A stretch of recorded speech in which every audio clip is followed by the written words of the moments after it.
Hello everyone, good afternoon. पुन्हा एकदा स्वागत आहे तुमचं माझ्या यूट्यूब चॅनलमध्ये डॉक्टर सुनीता बच्छाव यामध्ये. आणि खूप खूप आभार. खूप चांगला रिस्पॉन्स आहे, खूप सारे व्ह्यूज येत आहेत. आणि लॉबद्दल जे काही वेगवेगळे कायदे आहेत आपल्या महाराष्ट्रामध्ये, पूर्ण भारतामध्ये वेगवेगळे कायदे आहेत, त्याबद्दल मी मराठीतून सांगण्याचा प्रयत्न करीन आणि त्यांना सोपं करून सांगेन. त्यामुळे बघत राहा. आणि आज एक नवीन कायदा घेऊन आले, नवीन ॲक्ट घेऊन आले आहे.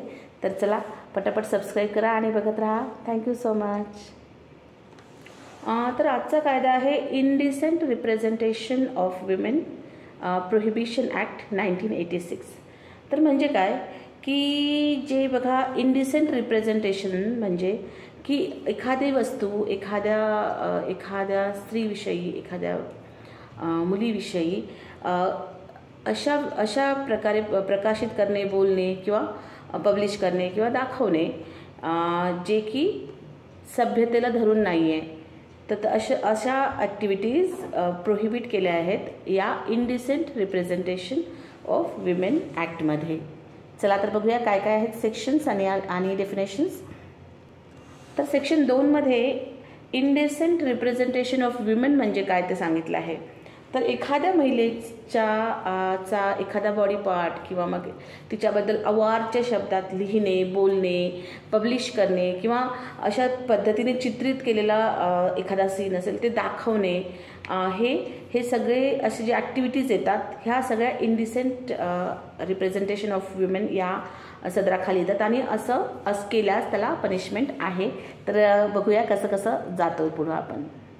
म्हणजे हा ॲक्ट का आला असेल तर अशी ज्या स्त्रीची प्रतिमा खराब केली जाते, म्हणजे इनडिसेंट रिप्रेझेंटेशन करून ज्या स्त्रियांची प्रतिमा खराब होते, मोरॅलिटी खराब होते, त्यांना समाजामध्ये खूप काही प्रॉब्लेम्स फेस करावे लागू शकतात. तर हे असं होऊ नये आणि महिलांची डिग्निटी, महिलांचा सन्मान, आदर वाढावा यासाठी हा indecent representation of women prohibition act 1986 म्हणजे खूपच जुना आहे ॲक्ट, पण अजूनही अस्तित्वात आहे. चला बघूया काय काय सेक्शन्स आहेत तिथे. तर सेक्शन 3 जे आहे या ॲक्टचं ते म्हणते की कुणीही व्यक्ती कुठल्याही महिलेचा असं विचित्रपणे पब्लिश करू शकत नाही. विचित्र मॅटर असतो किंवा एखादा बॉडी पार्ट असो किंवा काही व्हिडिओ असो एखादा, असं कुठेही तो पब्लिश करू शकत नाही किंवा कुठेही छोटासाही पार्ट तो पब्लिकेशनच्या इंटेन्शनने देऊ शकत नाही. असं दिलं तर तो गुन्हा असेल. आणि काय शिक्षा असेल ते बघूया. त्यानंतर सेक्शन 5 जे आहे ते म्हणते की कुणीही एखाद्या अशी आपत्तीजनक फोटो असेल किंवा एखादा व्हिडिओ असेल किंवा एखादी क्लिप असेल, काहीही असो, हे पोस्टने पाठवणे किंवा मग बुकमध्ये पब्लिश करणे हे सुद्धा गुन्हा आहे. आणि अशा व्यक्तीला शिक्षा त्यांनी सांगितलेली आहे.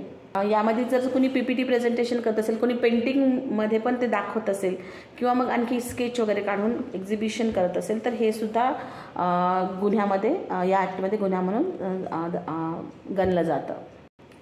आजकाल खूप सारे सोशल मीडिया माध्यम आहेत, जसं फेसबुक हे ते सारे माध्यम आहेत. तर त्या माध्यमांवर सुद्धा असं काही टाकणे की ज्यामुळे स्त्रीच्या डिग्निटीला किंवा तिच्या प्रतिष्ठेला हानी पोहोचत असेल तर ते देखील या ॲक्टमध्ये गुन्हा म्हणून मानण्यात येतं. तर स्टेट गव्हर्नमेंट जे आहे ते आदेश देऊ शकते की असं काही कोणी केलं असेल तर त्या व्यक्तीला सर्च करण्यात येईल, त्या व्यक्तीवर गुन्हा नोंदवण्यात येईल आणि सोशल मीडियावर सुद्धा त्याला ते काढून लगेच इमिजिएटली त्याला ते असं काही त्यांनी रिप्रेझेंटेशन केलं असेल कुठल्याही महिलेच्या बाबतीत तर त्याला ते लगेच काढून टाकावं लागेल.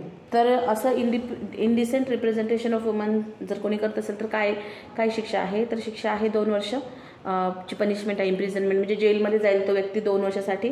आणि त्याला फाईन पण बसेल 2000 रुपये. पण जर तो रिपीटेड गुन्हा असेल किंवा परत त्याच व्यक्तीने असा परत गुन्हा केला तर रिपीटेड गुन्ह्यासाठी शिक्षा आहे 7 वर्ष आणि 1 लाख रुपयापर्यंत त्याला दंड बसू शकतो. या कायद्याखाली जे काही गुन्हे होत आहेत, जसे दाखवले जातात एखाद्या महिलेची प्रतिमा वगैरे, हे जर खूपच विचित्र पद्धतीने किंवा असभ्य पद्धतीने दाखवलं गेलं तर हे गुन्हे कॉग्निझेबल गुन्हे मानण्यात येतील आणि नॉन बेलेबल सुद्धा मानण्यात येतील. तर आजकाल जे काही झालं होत आहे समाजामध्ये, तर कसं होते की स्त्रियांची प्रतिमा मलिन करण्यासाठी कोणी पटकन येऊन काहीतरी पब्लिश करणे किंवा विचित्र पद्धतीने स्केच वगैरे काढून दाखवणे किंवा खूप काही अशा घटना घडत आहेत की ज्यामुळे कसं होते की स्त्रियांच्या डिग्निटीला धक्का बसतो आणि असे ॲक्टिव्हिटी या कायद्याखाली सगळ्या बॅन करण्यात आल्या आहेत आणि पनिशमेंटसुद्धा देण्यात आली आहे. तर चला भेटूया नेक्स्ट व्हिडिओमध्ये. नक्की सबस्क्राईब करा आणि बघत राहा. Thank you so much.